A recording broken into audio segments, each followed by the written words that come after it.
Hello, and welcome back. Tonight, we're going to be going over some of the most terrifying ghost stories from around the web. We are currently on Volume 5 of this series. If you enjoyed this video, please be sure to leave a like, comment, and subscribe. Also, please consider checking out my Patreon, where I upload all videos from the channel ad-free, along with exclusive behind-the-scenes content and polls to influence future videos. Now, let's get into the fearful findings.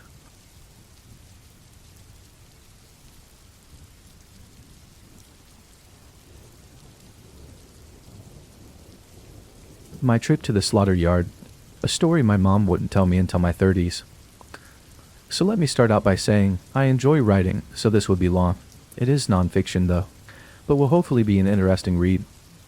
I also admit that I have absolutely no memory of this experience. I was a little over 2 years old and just started to walk on my own when this event took place. My mom only told me this story around 3 years ago when I was 32 and about to get married. My mother was raised in a very tiny fundamentalist Christian community and had no belief in the paranormal. She believed that her souls sleep until Judgment Day, or something like this. Ergo, there are no ghosts or spirits to haunt houses. Even over 30 years later, she still sounded terrified as she told me this.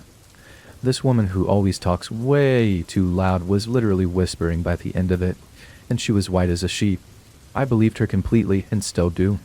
My mom never talks about stuff like this. I'm just glad I can't remember it as well. In 1988, my parents had their second child. This was my brother Victor, alias.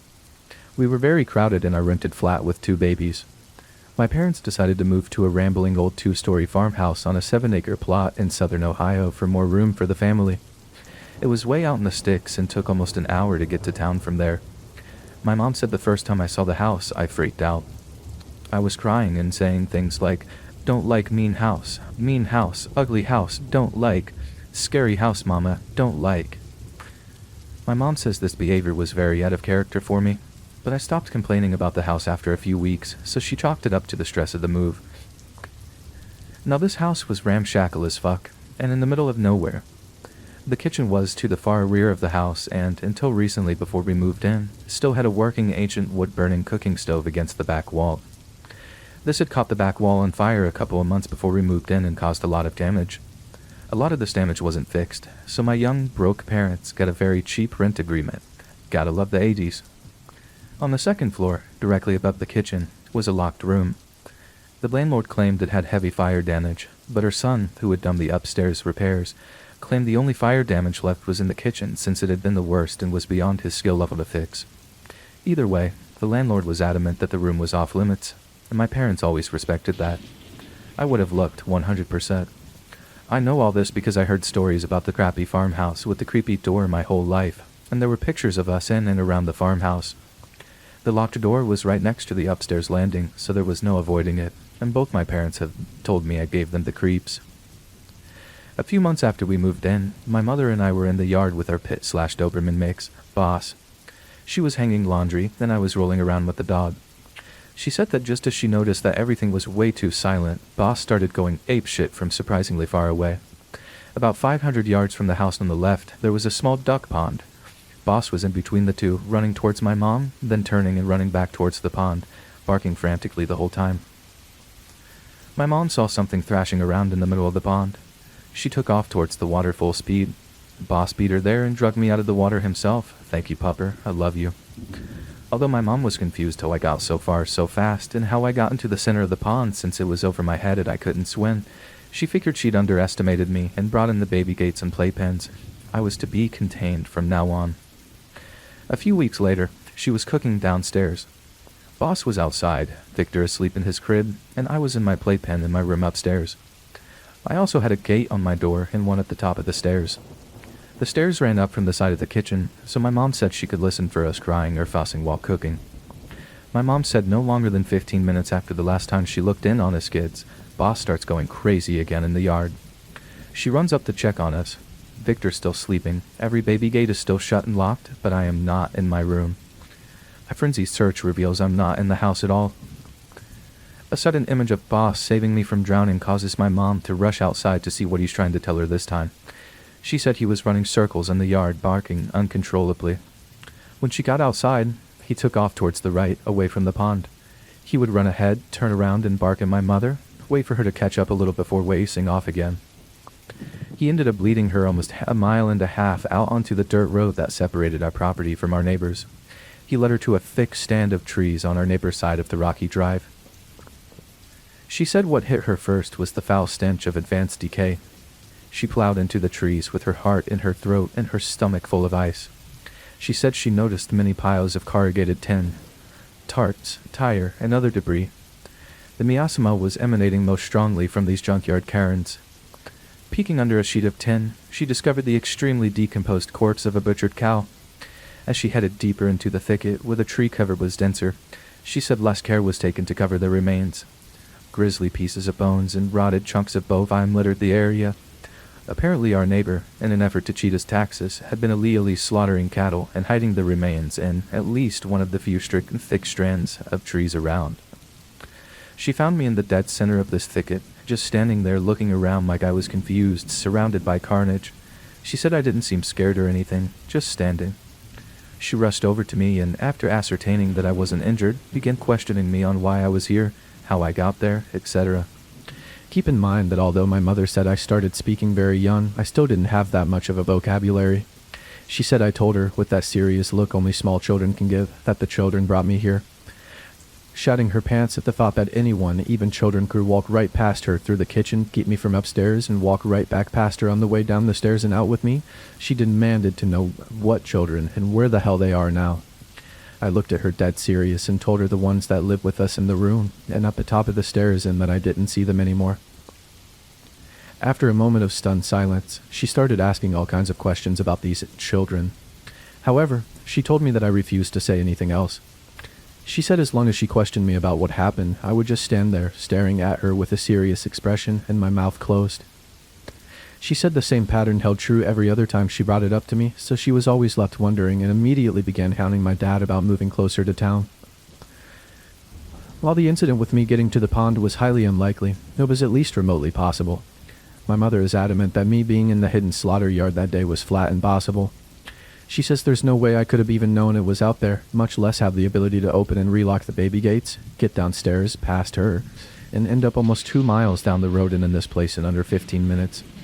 I was only 2, and as slow and clumsy as most toddlers. As I said, she's still shaken by it after 30 years.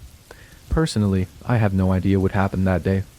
I've thought about hypnosis, but haven't yet decided I really want to remember. Maybe it's better to let it be a mystery, because whatever the fuck those things were, I really don't think they were children.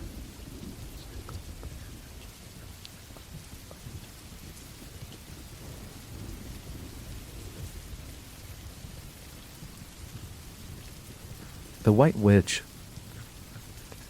In the early 80s, I lived in Okinawa, Japan. My dad thought that seeing the world would be an adventure that would help my brother and I become better men, and I have to say, I think he was right.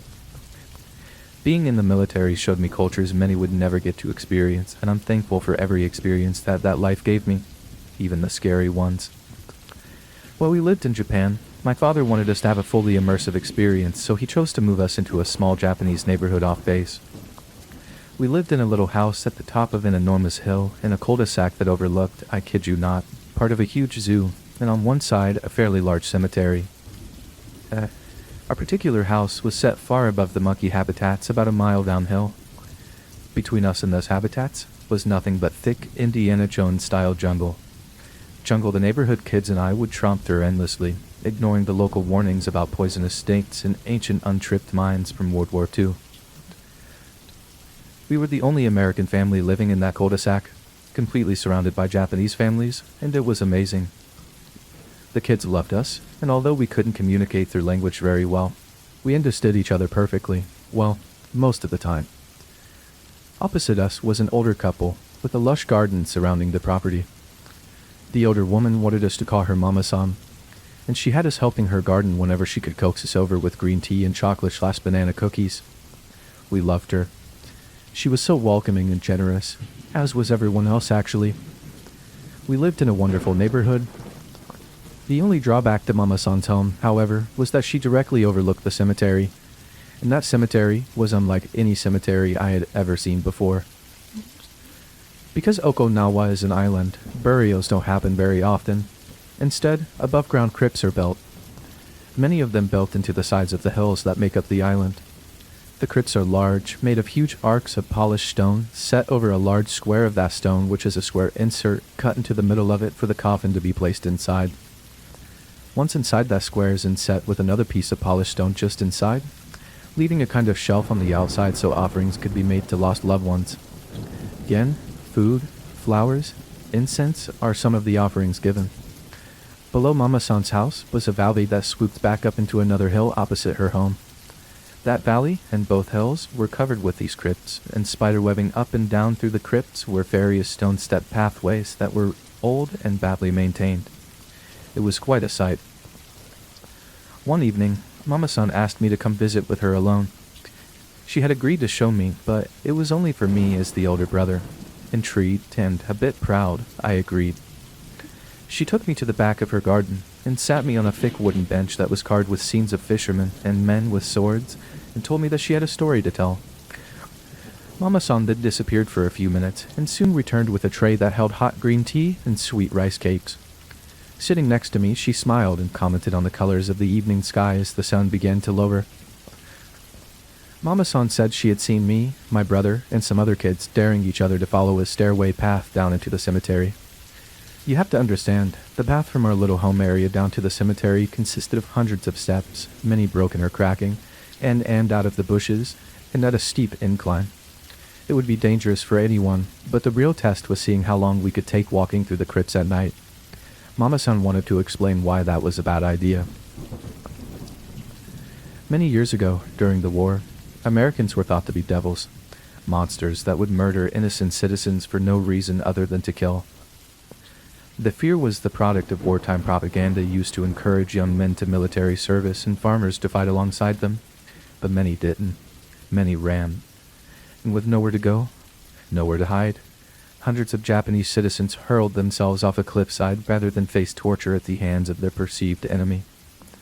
I was terrified at hearing this. I had no idea that this had happened. I was mortified and hit with such a sadness I started to cry. The sun was setting and the sky went from pink and blue to a deep orange and red. Mama-san reached out and held my hand, telling me not to worry. This was in the past, and the past is something we must always remember, so we'd never go back. She went on with her story. One young woman had followed through with this sacrifice with her 2 children, but she survived the fall. She was in a coma for months. When she did regain consciousness, she was horrified to realize she was not with her children. They had been buried somewhere in that cemetery below, in an unmarked crypt that held many others. The woman would spend days and nights searching the cemetery, crying in pain, the torment of her loss unbearable, until the day she threw herself into the ocean to hopefully be reunited with her lost family. But they say she never found her children. Her act of suicide doomed her to purgatory. She would remain tortured for eternity. The sun had disappeared, the cemetery drowned in inky blackness, the main path dotted with dim, broken lights feebly illuminating the small areas. Mama-san continued. She still wanders the cemetery, she said, looking for her kids. You can hear her crying. And then she pointed down. I didn't want to, but I did. I looked. In the back of the cemetery, in the darkness, there was a white figure. At first, a bright white shimmer, moving slowly, kind of shaking.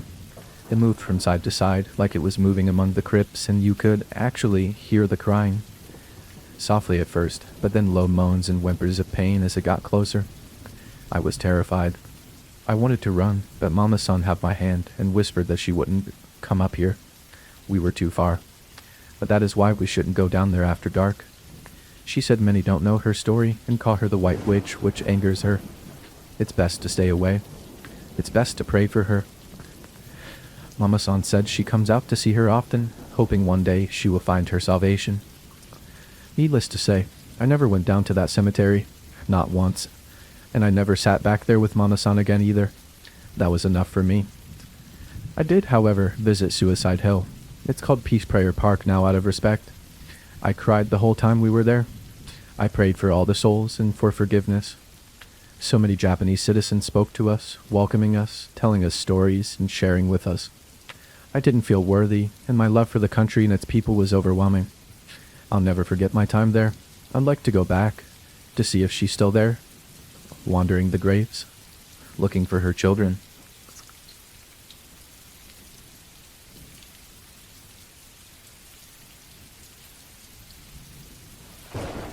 My dead dad used a TikTok to say hello. I don't have many memories of my father because he died when I was just 8 years old. However, I do clearly remember the night several years later when he let us know that he was still around and still watching over us. First of all, you need to know something about my father. He was fascinated by the supernatural and by the possibilities of some sort of existence after death. After it became clear that he would soon lose his battle with lymphatic cancer, he told my mother not to worry. If there's any way for me to reappear after I die and let you know that I'm okay, he said to her, then that's what I'm gonna do. I'll visit you and the kids all the time. It's gonna be so cool. My mother said her response to that was pointed and succinct. Don't you fucking dare. It wasn't that she didn't care what happened to him after he died, or that she didn't want him watching over us. She just knew she wasn't going to be emotionally capable of dealing with that situation, and she promised him that's how she would react. My father followed through on his promise, though. The story my mother told us was that she was in the upstairs bedroom a few months after his death, thinking about him and crying because she missed him so much. Then, she suddenly had the distinct feeling that she was being watched. She turned her head and saw my father standing outside the bedroom window on the balcony, clear as day. He looked healthy and alive. He was wearing a bright blue suit, and he gave my mother a look that said, "Is it okay if I come inside?" My mother said she stared at him for a moment in total shock. She deliberately blinked her eyes to make certain that she was really seeing what she was seeing, and when she opened her eyes, he was still there, smiling and waiting. That's when my mother followed through on her promise. She closed her eyes tightly and said out loud, "I can't handle this. I'm sorry, but I need you to go away, and please don't ever do this again." After about 10 seconds, she opened her eyes, and this time, he was gone.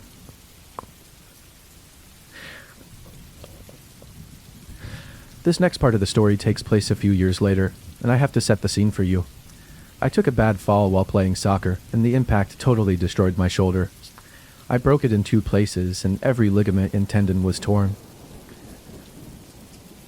The reason this is important to the story is this.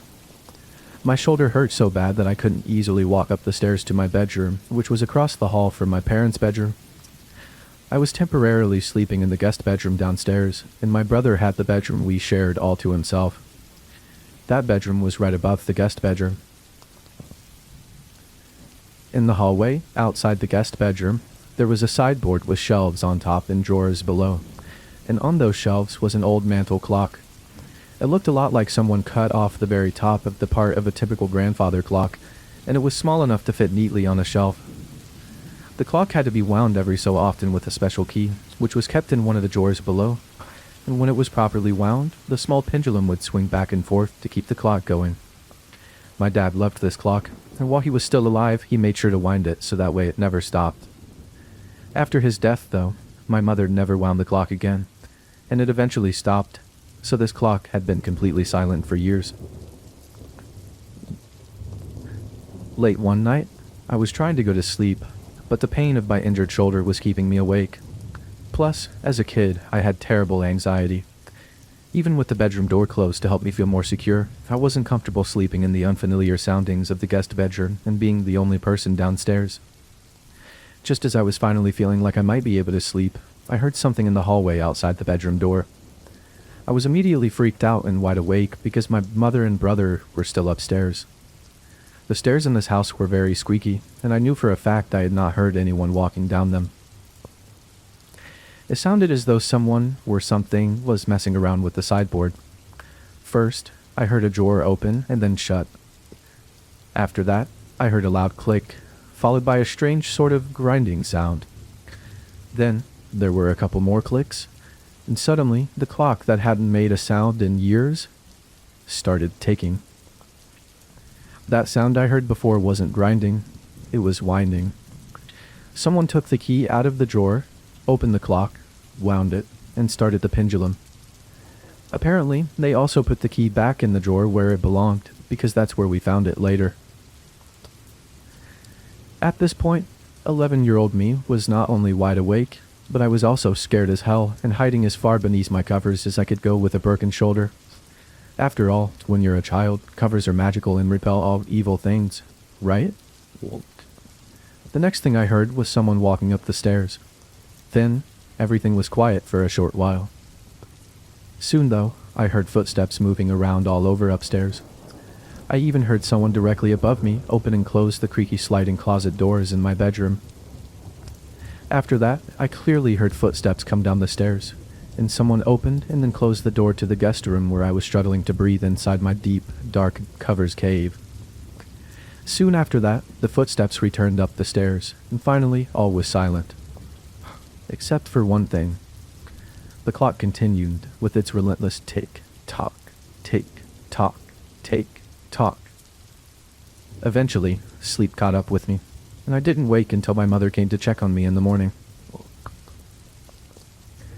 While we were eating breakfast that morning, my mother looked at me and paused for a long time. Finally, she asked, "Were you up and walking around last night?" I told her I was not, and then I described to her all of the noises that I heard. My mother told me she heard noises during the night too, and she searched all over the house to see who it was. It was her walking all around upstairs, opening and closing the squeaky closet, coming down the stairs, opening and closing the guest bedroom door, and going back up the stairs again. So, who made the other sounds we both heard first, we wondered, and why was the clock ticking? Suddenly, my mother's eyes grew wide. "Oh my goodness," she said. "Last night was the anniversary of the night that your dad died. I think it must have been him trying to let us know that he's still watching over us." And with that, we both went to look at the clock, which was still ticking. Tick-tock, tick-tock, tick-tock. "Thanks, Dad. Message received. We love you too, and we miss you."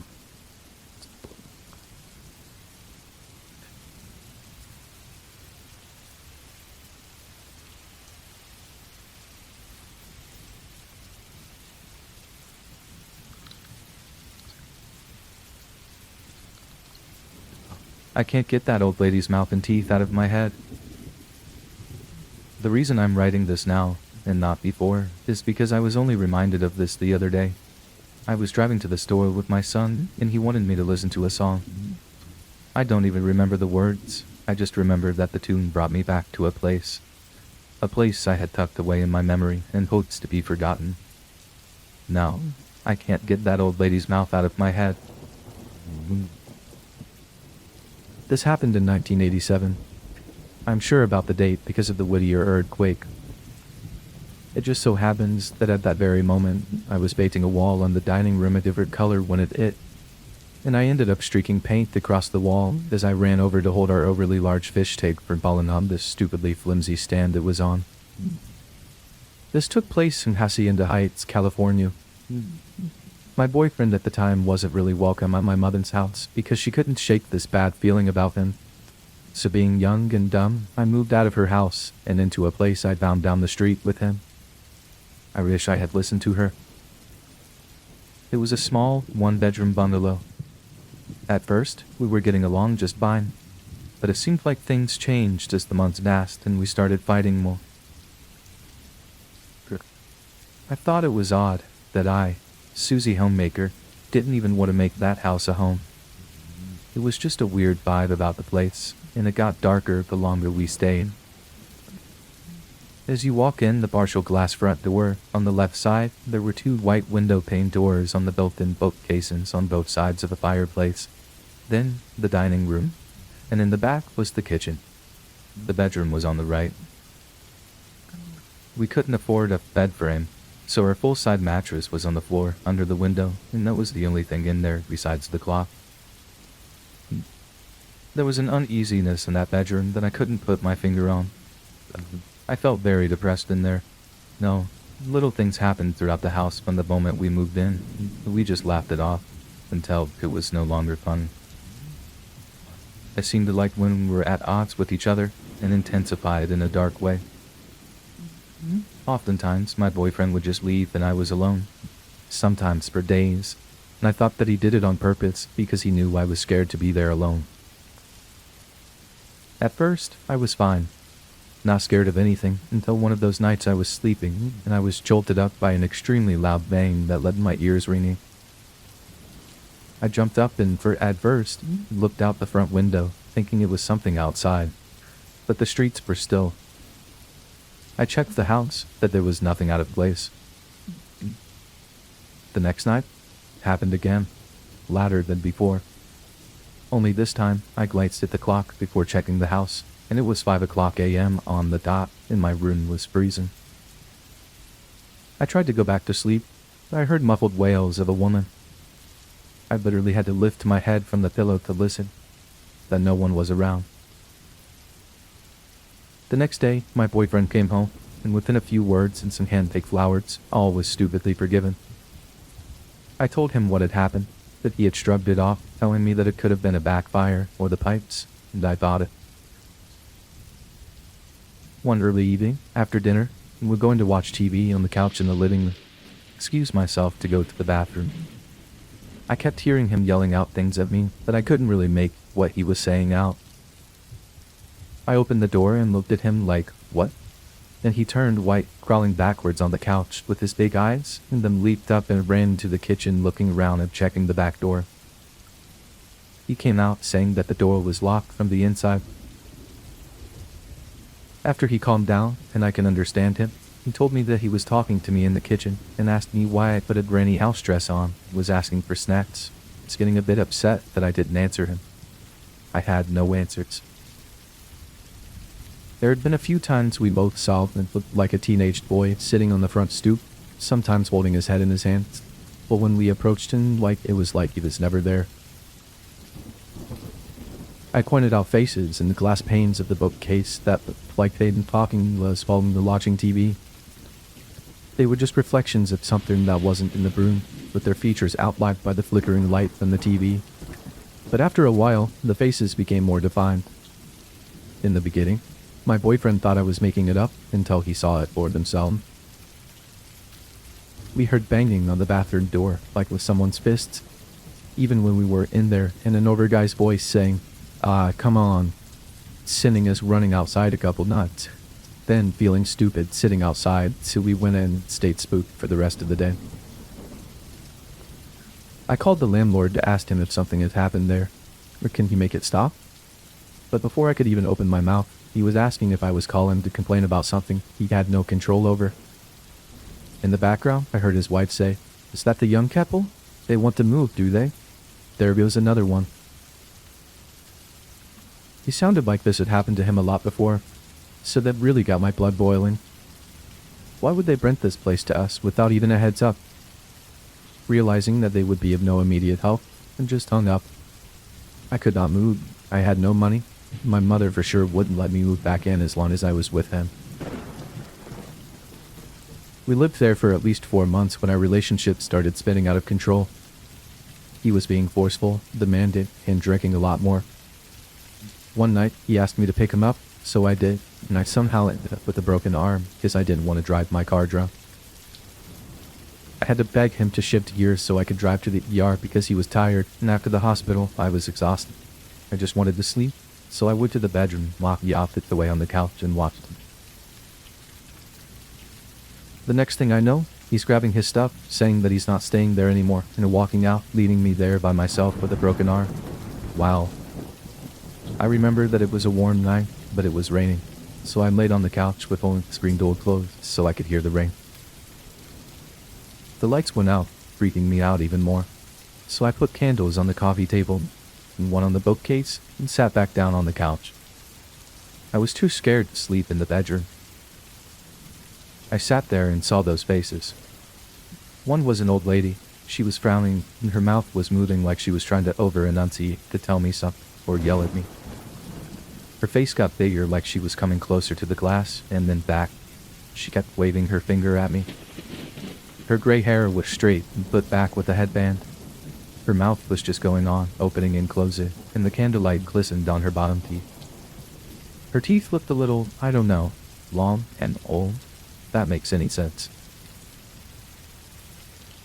There was a middle-aged man who didn't look directly at me.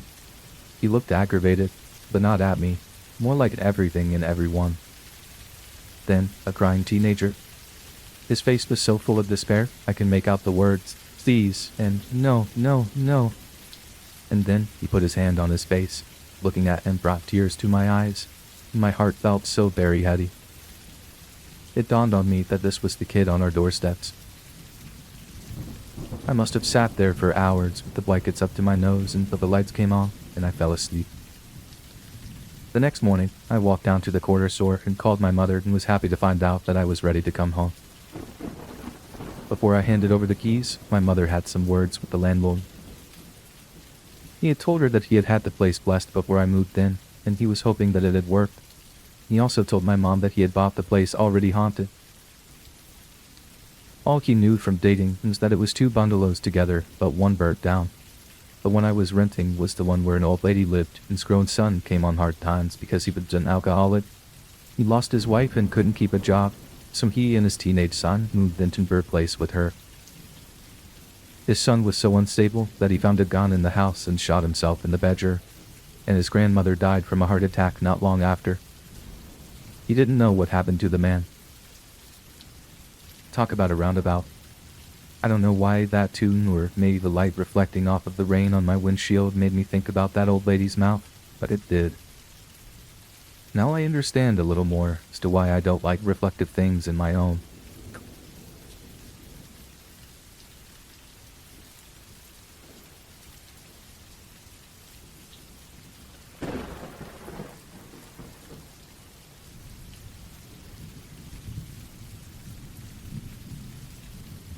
I lived in a haunted house for 4 years, and it was hell.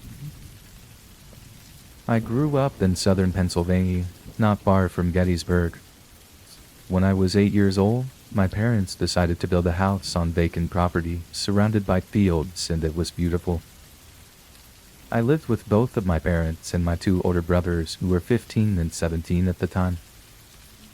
Though I grew up in the area, we only stayed in this house for 4 years. My first night there was not what I expected it to be. I was laying in my bed and had just closed my eyes. Then I hear a voice that sounded like a soft whisper about 6 inches from my face say, "Help," over and over, just repeating the same word until I fell asleep. I tried my best to forget about it because I thought there was no way the house could be haunted. It was brand new. About a month goes by, and I'm sitting down on my bed, doing what I used to love doing most, which was read. I glanced up and looked at my doorway because I saw something out of the corner of my eye. At that moment, I had officially seen a full-body apparition, what appeared to be a soldier from the 1800s, but he didn't see me. He was just walking by my room very slowly. I still remember every detail of his appearance 20 years later. He was covered in blood and looked like he had been shot or stabbed.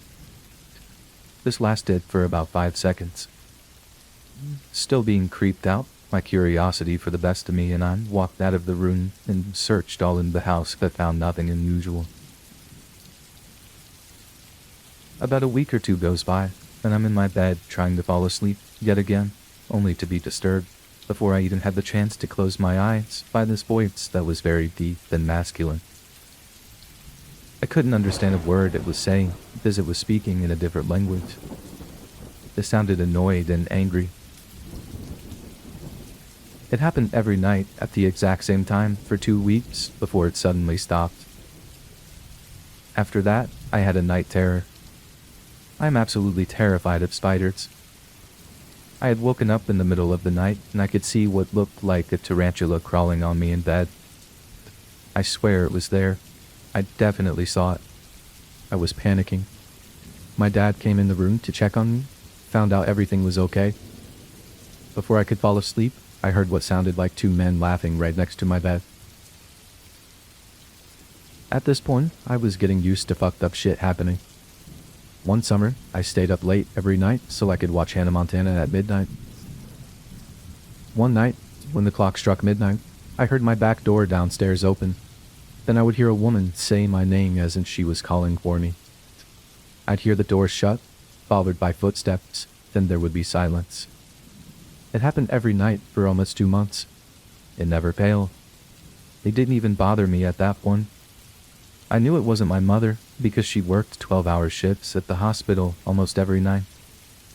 There were no other females around. But one night, it stopped altogether. I was up at midnight and nobody had called my name. I went to sleep and everything felt peaceful. I woke up to the sound of someone knocking on my bedroom door. I looked at the clock on my cable box and it was 3 a.m. I assumed it was one of my brothers and told them to go away. But then, the doorknob started turning. But it wouldn't open because the door was locked. I have always slept with my bedroom door open. Always. And I definitely wasn't the one who locked it. The knocking and doorknob rattling went on for what felt like forever, then it stopped. A few minutes later, I hear what sounds like scratching at the door. I think to myself, what the fuck? Is that my cat? But then the knocking, scratching, and turning of the handle started happening at the exact same time. No way in hell my cat could do all three at once, let alone the knocking and turning my doorknob. It would happen for about 30 seconds, then it would stop. It happened at least 5 times. Sometimes, the knocking would be so hard, it sounded like pounding and my whole door was shaking. Whatever was on the other side of that door really wanted to come in. It got so bad it woke my dad up. He heard all of the commotion, and as soon as he opened his bedroom door, it all stopped instantly. He called out to me, but I was too afraid to say anything. He went back in his room and closed the door, but the same scenario repeated itself 3 more times. My dad made me sleep in his room. We never spoke about it ever. Things seemed to be fine for a while. Then, whatever was in my house struck again. My brother had got up to go to the bathroom. He turned the hallway light on, noticed my bedroom door was closed, as it was across the hall from the bathroom. He comes out of the bathroom, and the hallway light is off, and my bedroom door was wide open. He looked inside my room and saw me still sleeping. Everyone else in the house was sleeping. He woke my dad, and my brother told them what had happened, and they searched the house for a possible intruder, but found nothing. More months go by, then we're all awoken by our smoke detector going off in the middle of the night. We all go downstairs in a panic just to find out our stove was on. Full blast. Big ass flame on top of the stove. In the middle of the night. What the fuck? One day, it was just my father and I. My mom was at work as usual. My oldest brother was at work, and my other brother was at baseball practice. I'm downstairs, but I hear what sounded like somebody running upstairs. Forgetting that both of my brothers are home, I go up the stairs and see someone running to my brother's room and slam the door. It was loud. I thought for sure it was my brother, and I wanted to go in there and see what he was up to and why he would be running around like that. I opened the door, and nobody was there. I watched the door close right in front of me. I felt sick to my stomach just standing there, realizing the only other person that was home with me was my father and was in the shower. I continued to see weird shit all of the time. One day, in the middle of the day, I saw my German Shepherd run upstairs full blast as if she was chasing something, but I didn't see why she was chasing. Whatever it was went into the bed, and she was viciously growling at it. I thought it was my cat until I saw Hen sitting on top of the bed, who appeared to be sleeping until we bursted in. One night, my cousin was spending the night. We were walking through the living room when she saw the reflection of another person on the glass of our big bookcase. Another time, we were in my backyard and she told me she saw somebody looking at us through the window on a few occasions, and it definitely wasn't anybody we knew. My brothers almost never had friends over, so that was not a possibility. I remember one day, I was walking down the basement stairs. When I got to the bottom of the stairs, I saw what looked like another apparition. Except the apparition looked exactly like my oldest brother, but it also didn't look human. He was almost white and blue, and his eyes were pure black. When he saw me, his eyes got really big, and he looked terrified and ran away and went into the crawl space. I ran my ass upstairs to find out that my brother wasn't even home. I never went back down there after that. A few months later, I was with the same brother and we were in the living room watching George Lopez late at night. I'm into the show, but he muted the TV. He looked at me and said, "Did you hear that?" I told him, "No, I didn't hear anything." We sat still for a minute and then I heard it. Together, we both heard footsteps coming up the basement stairs. My brother grabbed a baseball bat and we went to the basement to investigate, but to no avail. The rest of our family was sleeping upstairs. The next night, my mom was up late at night sitting at the dining room table doing whatever it was that she was doing. Around 3 a.m., the shelf in the dining room wall flew off the wall and put a hole in the wall that was adjacent to Lynn. We looked at the nails in the wall that held up the shelf and they were still perfectly straight. We moved out of the house when I was 12. I still experience paranormal things, but not anything that comes close to what we dealt with in that house. I believe there were a lot of spirits, and I'd love to know about what happened there previously to cause so much activity. We were a regular church-going family, so I'm sure if there was anything demonic there, it just pisses it off even more. What do you think it could have been? Ghosts? Demons? Poltergeists? All of the above? What's your story?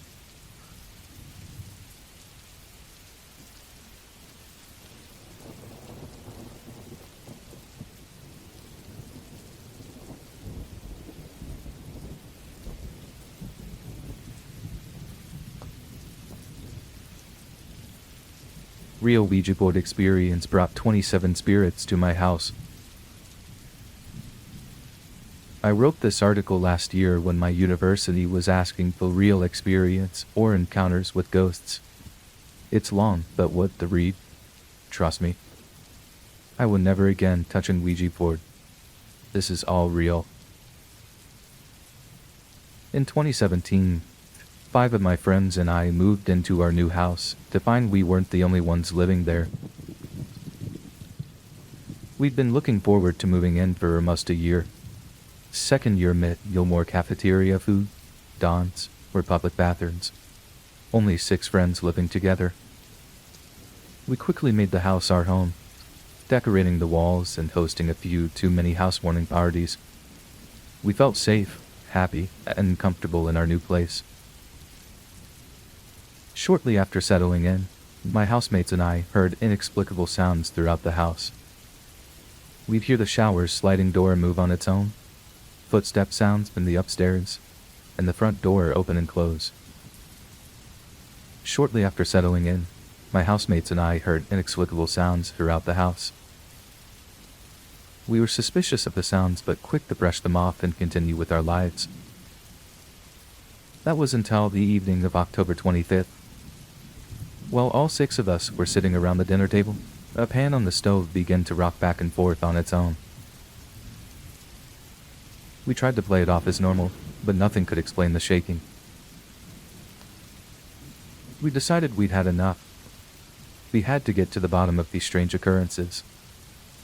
10 minutes later, we'd lit candles and set up a homemade Ouija board in the middle of our table. To use a Ouija board, each player lightly places one finger on the planchette, a wooden shrine used for these ceremonies, and questions the ruined spirits. If one is contacted successfully, the planchette moves itself around the board and spells out words or numbers to answer questions. "Is anyone here?"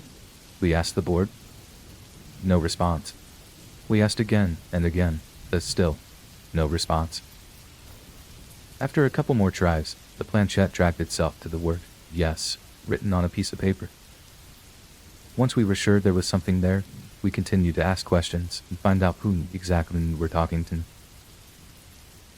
"What's your name?" we asked. Slowly but surely, the planchette moved to the letters A, D, and Y until it spelled out Adasop. My housemates and I continued to communicate with him for a few minutes until we felt we were no longer speaking to Adasop. We asked if there was another presence with us, and it turns out there was. This time, the spirit's name was Pam, a 3-year-old good spirit, according to her. Realizing there was more than one spirit with us, we asked the board how many there were in our presence. The planchette slid to the number 8.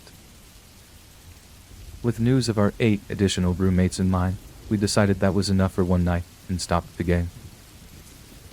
After looking up the standard conditions of using Ouija boards, my housemates and I discovered we'd broken some of the rules with our first try. Ouija boards are supposed to open the connection to the spirit world, attracting and inviting spirits from all over. They shouldn't be played at home. If you play where you live and connect with a malevolent spirit, it can stay in your house. Spirits can't be trusted. A spirit can take possession of players and gain access to their mind. The next night, we decided to break out the Ouija board and play again. This time, when we asked how many spirits were with us, the answer was 17. After asking who was with us a few times, we compiled a list of names. Nudu, Burr, Luca, Nat, and Corey, to name a few. When asking whether or not they had good intentions, Nudu was one of the few that replied no. I suggested asking Nudu if he had taken possession of any of us. He answered no, until it got to my housemate, Emily, and the planchette quickly swiveled over to yes. We put Nudu's answer to the test by asking personal questions about Emily only she'd know.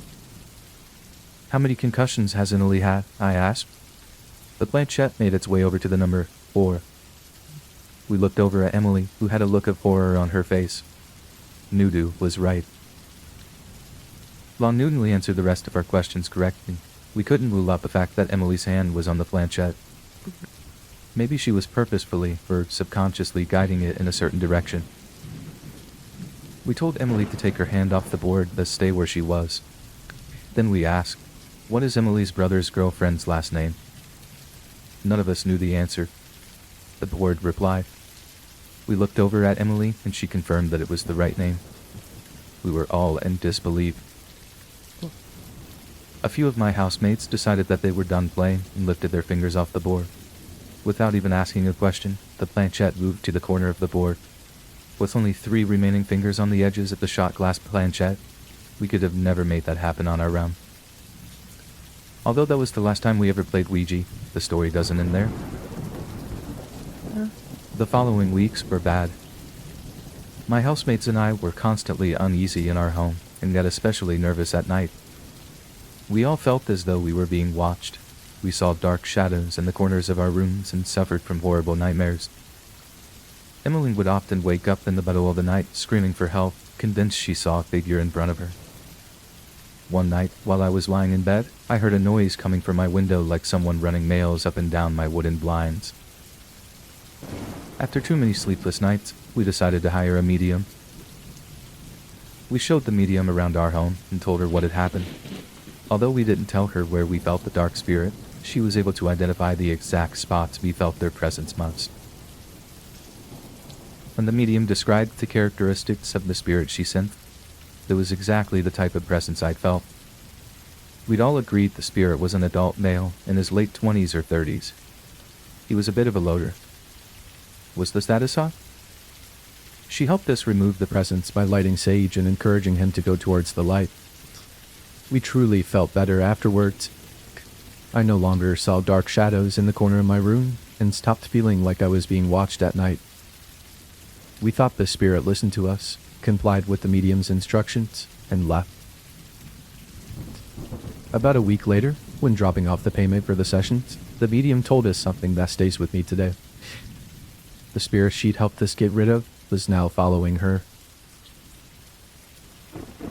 Although this happened almost a year ago, there's still rarely a day that goes by where I don't think about these events in one way or another.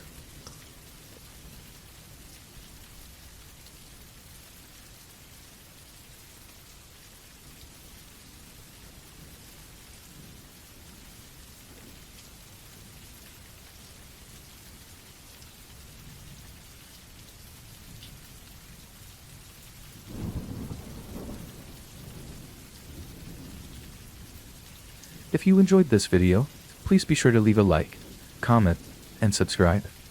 Also, please consider checking out my Patreon, where I upload all videos from the channel ad-free, along with exclusive behind-the-scenes content and polls to influence future videos. Thank you for the support. Thanks for watching, and have a good night.